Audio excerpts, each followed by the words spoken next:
በስመ አብ ወወልድ ወመንፈስ ቅዱስ አሐዱ አምላክ አሜን።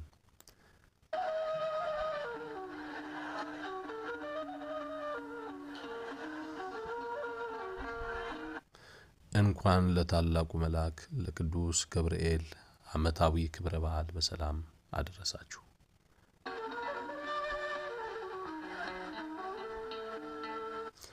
ታኅሳስ 19 በዚች ቀን ንጉሡ ናቡከደነጾር የወርቁን ምስል አሰራ። በባቢሎንም አውራጃ በዱራ ሜዳ አቆመው።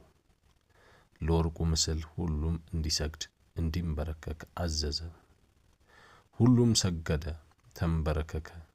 ከነዚህ 3 የልዑል እግዚአብሔር ብላቴናዎች በቀር ስማቸው ሲድራቅ፣ ሚሳቅና አብደናጎም ይባላል።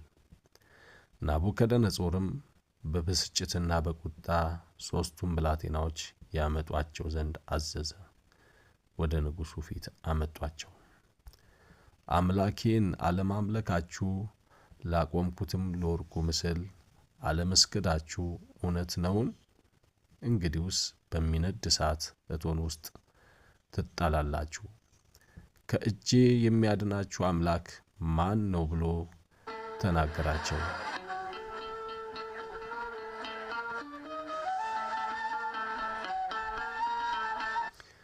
ሲድራቅና ሚሳቅ አብደናጎም እንዲህ ሲሉ መለሱለት፣ ንጉሥ ሆይ በዚህ ነገር እንመልስልህ ዘንድ አስፈላጊያችን አይደለም።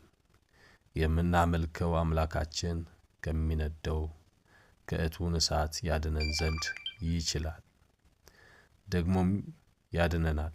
ነገር ግን ንጉሥ ሆይ እርሱ ባያድነን እንኳ አማልክትን እንድናመልክ ላቆምከውም ለወርቁ ምስል እንደማንሰግድ እወቅ አሉት።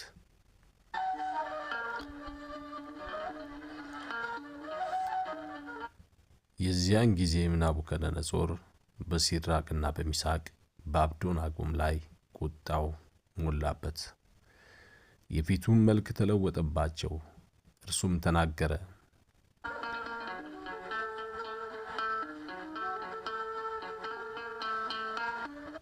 የእቶኑም እሳት ይነድ ከነበረው ይልቅ 7 እጥፍ አድርገው እንዲነዱለት እና እሳቱ ይጥሉላቸው ዘንድ አዘዘ።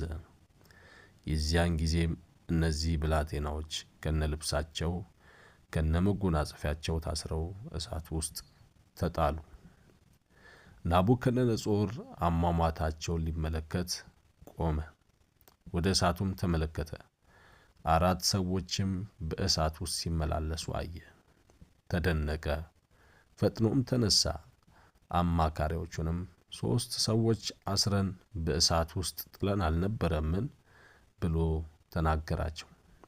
እነርሱም ንጉሥ ሆይ እውነት ነው ብለው መለሱለት። እርሱም እነሆ እኔ የተፈቱ በእሳቱም መካከል የሚመላለሱ 4 ሰዎች አያለሁ፣ ምንም ላቁሰላቸውም። የ4ኛውም መልአክ የአማልክትን ልጅ ይመስላል ብሎ መለሰ። ይህም ታላቁ መልአክ ቅዱስ ገብርኤል ነው። ናቡከደነጾር ድምፁን ከፍ አድርጎ ከእሳቱ እንዲወጡ ተጣራ። የራሳቸው ፀጉር አልተቃጠለችም፣ የልብሳቸውም እንዲሁ። ናቡከደነጾር ከዚህ በኋላ እንዲህ ሲል እግዚአብሔርን አመሰገነ። በእርሱ የታመኑትን ባሪያዎቹን ያዳነ የሲድራቅና የሚሳቅ የአብደናጎም አምላክ ይባረክ። ትንቢተ ዳንኤል ምዕራፍ 3 ከቁጥር 1 እስከ 30።